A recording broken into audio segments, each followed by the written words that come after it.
বন্ধুরা দেখুন কয়েকদিনের মধ্যেই দেখুন এই শাকের বীজ কটা বেরিয়ে পড়েছে।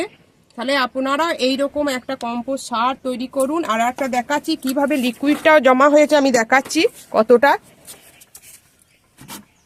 দেখুন বন্ধুরা কতটা লিকুইডটাও জমা হয়ে গেছে কয়েকদিনের মধ্যে।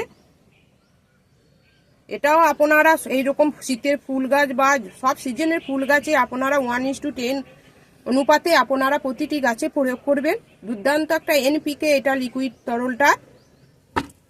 তাহলে একটা দেখুন, একটা তিন রকম কাজ হলো। একটা আমার সারটাও তৈরি হয়ে যাচ্ছে, অথচ কম্পোস্ট সার তৈরি হচ্ছে, একটা লিকুইড সারও তৈরি হয়ে যাচ্ছে।